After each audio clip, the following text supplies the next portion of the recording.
Welcome to स्टडीकर। मैं हूं आपका दोस्त प्रभाकर। स्टडीकर करंट न्यूज में आज हम डिस्कस करेंगे फिनलैंड उत्तरी अटलांटिक संधि संगठन यानी नॉर्थ अटलांटिक ट्रीटी ऑर्गेनाइजेशन, जिसे हम शॉर्ट में बोलते हैं नाटो, तो उसका 31वां सदस्य बन गया है। तो ये न्यूज बहुत ही इंपॉर्टेंट है, आप इस पूरे लेक्चर को लास्ट तक जरूर देखिएगा। तो दोस्तों, नाटो के महासचिव हैं जेंस स्टोल्टेनबर्ग। तो उन्होंने अभी हाल ही में ये कहा है कि तुर्की की वोट के बाद फिनलैंड नाटो का 31वां सदस्य बन गया है और उसके 31वें सदस्य बनने को अनुमति भी मिल गई है। अब फाइनली दोस्तों, जुलाई में लिथुआनिया में नाटो का शिखर सम्मेलन होने वाला है, तो उसमें फिनलैंड औपचारिक रूप से नाटो में शामिल किया जाएगा। तो ये अभी हाल ही में घोषणा की गई है। दोस्तों, फिनलैंड के साथ दिक्कत क्या है या फिनलैंड नाटो में शामिल क्यों होना चाह रहा था, इसके पीछे का कारण है फिनलैंड और रूस के बीच की सीमा। दोस्तों, फिनलैंड और रूस के बीच की जो सीमा है वो है 1300 किलोमीटर की। 1300 किलोमीटर से भी अधिक की सीमा है।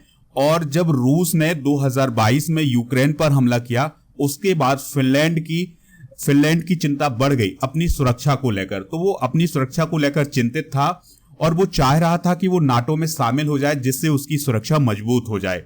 दोस्तों, एक और देश था जो नाटो में शामिल होने वाला था, उसका नाम था स्वीडन, लेकिन तुर्की और हंगरी ने इसको अस्वीकार कर दिया है। यानी तुर्की और हंगरी के द्वारा स्वीडन के आवेदन को अस्वीकार कर दिया गया है, जिससे स्वीडन जो है वो नाटो का सदस्य नहीं बन पा रहा है। दोस्तों, अब हम समझते हैं कि फिनलैंड नाटो में जो शामिल हुआ है, उसके बाद रूस पर क्या असर पड़ने वाला है। तो इससे पहले आप एक मैप समझिएगा, सभी देशों की लोकेशन समझिएगा। ये है स्वीडन और ये है फिनलैंड। तो दोस्तों, इन दोनों देशों ने नाटो में शामिल होने के लिए आवेदन किया था, लेकिन स्वीडन का आवेदन जो है वो स्वीकार नहीं किया गया है। फिनलैंड का आवेदन स्वीकार कर लिया गया है। तो फिनलैंड जो है वो जुलाई में फाइनली नाटो में शामिल हो जाएगा। अब दिक्कत क्या है रूस को, देखिए, फिनलैंड और रूस के बीच की जो सीमा है वो है 1300 किलोमीटर से अधिक की, ठीक है। और दोस्तों, इससे पहले और समझिएगा कि जो नॉर्वे और एस्टोनिया और लिथुआनिया और लातविया और पोलैंड, ये देश मिलकर के पहले से 1200 किलोमीटर की सीमा रूस के साथ साझा कर रहे हैं। नॉर्वे, एस्टोनिया, लिथुआनिया, लातविया और पोलैंड ये पहले से नाटो में शामिल है और अब फिनलैंड भी शामिल हो गया है। तो अब जो है रूस और नाटो के बीच की जो सीमा है वो लगभग 2500 किलोमीटर की हो गई है। यानी दोस्तों, अब रूस को अपनी सुरक्षा और बढ़ानी पड़ सकती है। अब होगा क्या कि जो रूस के दो बड़े शहर हैं, सेंट पीटर्सबर्ग और मॉस्को, इन दोनों शहरों पर हर समय खतरा बना रहेगा। तो ये दिक्कत होने वाली है रसिया को। दोस्तों, अगर हम बात करें स्वीडन और फिनलैंड की सेना की और रूस की सेना की, तो दोस्तों, अगर हम स्वीडन और फिनलैंड दोनों की सेनाओं को मिलाएं भी, तो भी रूस से कोई मुकाबला नहीं है, क्योंकि रूस जो है बहुत बड़ी महाशक्ति है। तो सैन्य ताकत के मामले में रूस के आगे दोनों देश कहीं भी टिक नहीं रहे हैं। अगर हम कुछ आंकड़ों की बात करें, तो स्वीडन की बात करें तो स्वीडन में जो एक्टिव सैनिक हैं वो हैं 16,000 और फिनलैंड के पास 23,000 हैं और रूस के पास 8.5 लाख सैनिक हैं एक्टिव। रिजर्व सैनिक की बात करें तो स्वीडन के पास 0 रिजर्व सैनिक हैं, फिनलैंड के पास 9 लाख रिजर्व सैनिक है और जबकि रूस के पास 2.5 लाख रिजर्व सैनिक हैं।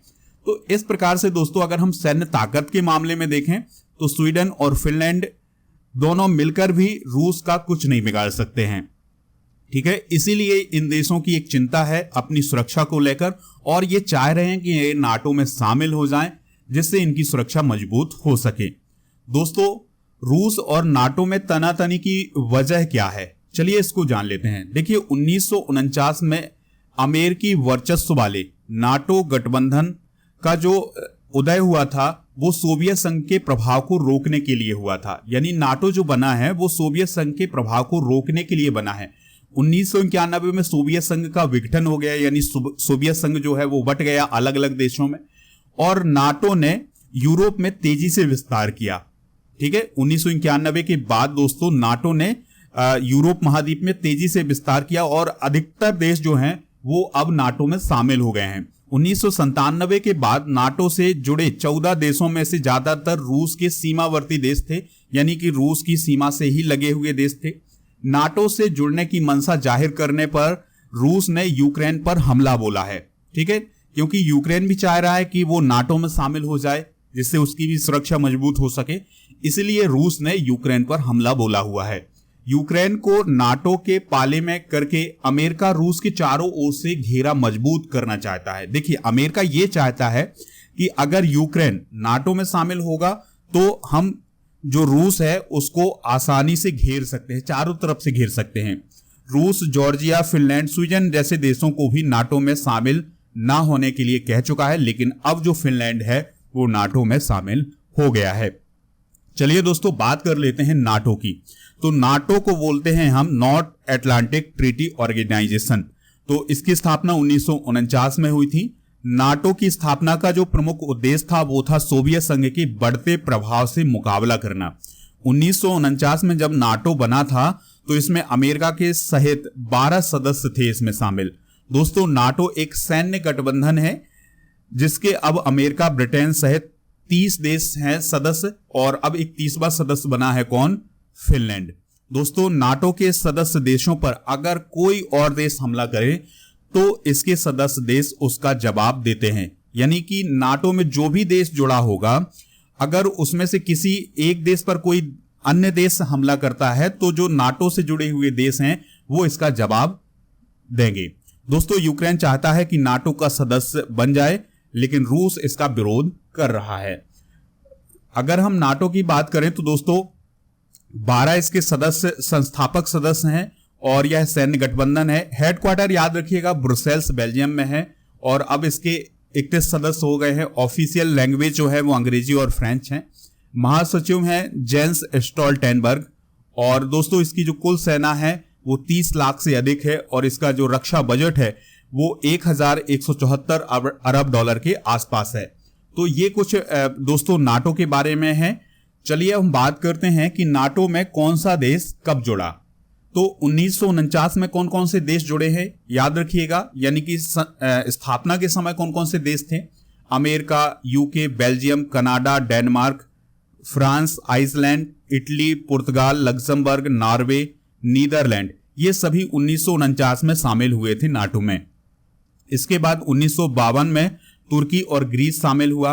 1955 में पश्चिमी जर्मनी इसमें शामिल हुआ। 1982 में स्पेन शामिल हो गया। 1999 में दोस्तों 3 देश शामिल हुए थे, पोलैंड, हंगरी और चेक रिपब्लिक। इसके बाद 2004 में इसका भरपूर विस्तार हुआ है। दोस्तों याद रखिएगा कौन कौन से देश 2004 में शामिल हुए हैं। Bulgaria, Latvia, Lithuania, Estonia, Romania, Slovakia और स्लोवेनिया। तो ये 2004 में शामिल हुए हैं नाटो में। अल्बानिया 2009 में, क्रोएशिया 2009 में। इसके बाद दोस्तों मोंटेनेग्रो 2017 में और उत्तरी मैसेडोनिया 2020 में, और अब दोस्तों फिनलैंड 2023 में शामिल हुआ है। तो दोस्तों ये हैं नाटो के वे सदस्य देश जो इससे जुड़े हुए हैं। दोस्तों अब हम बात करते हैं नाटो के आर्टिकल 5 की। तो नाटो का आर्टिकल 5 क्या है जो कि अक्सर चर्चा में रहता है? तो नाटो के लिए आर्टिकल 5 सबसे महत्वपूर्ण है और इस सैन्य गठबंधन की मूल आत्मा है। यानी दोस्तों जो नाटो है उसका एक संविधान भी होगा, तो उसका जो आर्टिकल 5 है ये सबसे महत्वपूर्ण है और इससे संगठन की मूल आत्मा भी इसी आर्टिकल को कहा जाता है।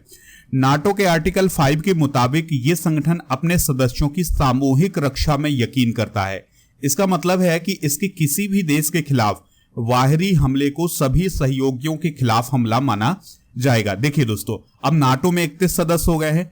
31 सदस्य में अगर किसी भी देश पर कोई अन्य देश हमला करेगा तो इसका मतलब ये होगा कि ये जो हमला है सभी 31 देशों पर किया गया है और ये 31 देशों के जो 31 देश जो होंगे ये सभी मिलकर के उस पर उसका जवाब देंगे। 2001 में दोस्तों अमेरिका के वर्ल्ड ट्रेड सेंटर पर आतंकियों के हमले के बाद नाटो ने पहली बार आर्टिकल 5 का इस्तेमाल किया था। दोस्तों आपको यह लेक्चर कैसा लगा कमेंट बॉक्स में जरूर बताइएगा। क्या आप और भी ऐसे लेक्चर चाहते हैं तो कमेंट बॉक्स में अपनी राय बताइएगा। हमारे ऐप को डाउनलोड कर लें, वहां पर daily current affairs, monthly current affairs और जो भी महत्वपूर्ण पीडीएफ हैं वो सभी उपलब्ध हैं, तो आप ऐप को डाउनलोड करें।